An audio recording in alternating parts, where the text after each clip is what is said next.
नमस्कार, मी निकेत खामनकर आणि आपणा सर्वांचे आपले जय किसान या शेतीविषयक यूट्यूब चॅनलवर स्वागत आहे। मित्रहो, गेल्या काही दिवसापासून आपल्या राज्यामध्ये बऱ्याचशा जिल्ह्यांमध्ये अवकाळी पाऊस, वादळी पाऊस, गारपीट आपल्याला झाल्याचं वृत्त बघायला मिळत आहे। अशामध्येच मित्रहो, राज्य शासनाकडून अवकाळी पावसामुळे, अवेळी पावसामुळे नुकसान झालेल्या शेतकऱ्यांसाठी मदतीची घोषणा सरकारद्वारे करण्यात आलेली आहे। शासनाने जी.आर. सुद्धा काढलेला आहे। तर या संदर्भातच आपण सविस्तरपणे माहिती या व्हिडिओद्वारे आपण जाणून घेणार आहोत। तर त्यासाठी हा व्हिडिओ शेवटपर्यंत नक्की बघावा। सोबतच आपल्या चॅनलवर जर आपण नवीन असाल तर आताच्या आपल्या यूट्यूब चॅनलला सबस्क्राईब करून साईडला असलेल्या बेल आयकॉनला नक्की प्रेस करा।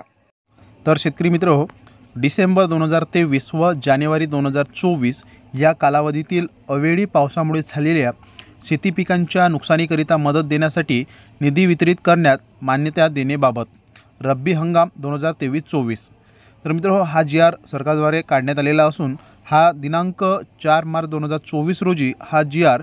शासन निर्णय काढण्यात आलेला आहे। याची जी प्रस्तावना आहे ती आपण जाणून घेऊया।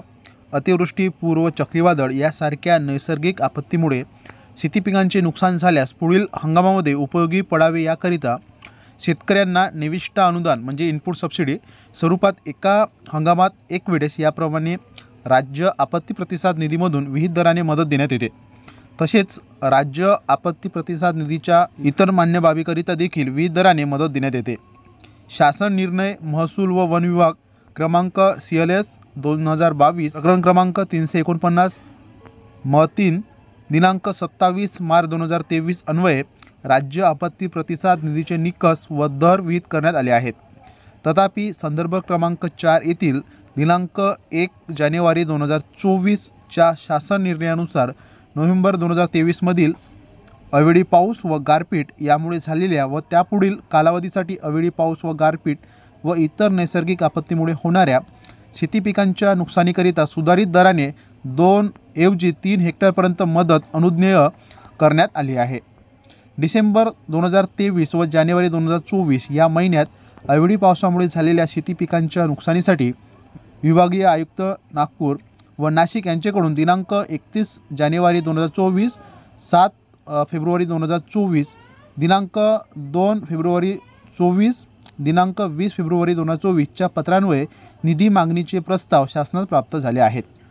त्यानुसार जो काही मित्रहो राज्य शासनाकडून जो काही शासन निर्णय घेण्यात आलेला आहे त्यानुसार डिसेंबर 2023 व जानेवारी 2024 या कालावधीत राज्यात अवेळी पावसामुळे झालेल्या शेती पिकांच्या नुकसानीसाठी शेतकऱ्यांना मदत देण्याकरिता राज्य शासनाच्या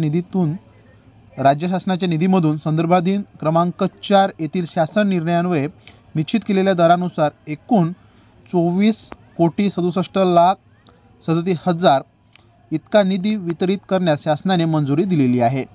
या शासन निर्णयासोबत जोडलेल्या प्रपत्रात लेखाशीर्षनिहाय दर्शविल्याप्रमाणे अनुक्रमांक 2 येथे नमूद शासन निर्णय दिनांक 24 जानेवारी 2023 अन्वये सूचित केल्यानुसार आवश्यकतेनुसार पूर्व नियोजनाद्वारे अथवा अन्यथा तरतूद उपलब्ध करून घेऊन कार्यसन म 11 यांनी हा निधी वितरित करावा।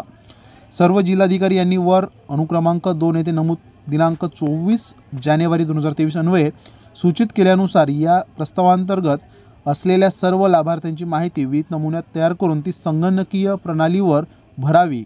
ही कार्यवाही एका महिन्याच्या आत पूर्ण करावी। ही माहिती भरताना चालू हंगामामध्ये यापूर्वी सर्व विभागांना शेती पिकांच्या नुकसानीकरिता वितरित करण्यात आलेल्या मदतीच्या निधीमध्ये या प्रस्तावांतर्गत मागणी करण्यात आलेल्या निधीचा समावेश नाही याची दक्षता घ्यावी।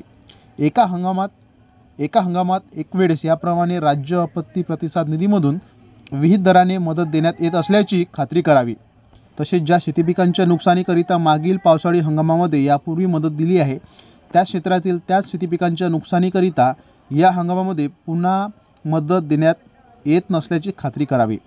शासन निर्णय महसूल व वन विभाग दिनांक 27 मार्च 2023 व दिनांक 1 जानेवारी 2024 नुसार जिरायत पिके, बागायत पिके व बहुवार्षिक पिकांच्या नुकसानीसाठी मदतीच्या विहित दरानुसार जास्तीत जास्त 3 हेक्टरच्या मर्यादेत असल्याची खातरजमा करण्यात यावी। ही जी मदत मिळणार आहे मित्र, ही आपल्याला 3 हेक्टरच्या मर्यादेपर्यंत ही मदत मिळणार आहे।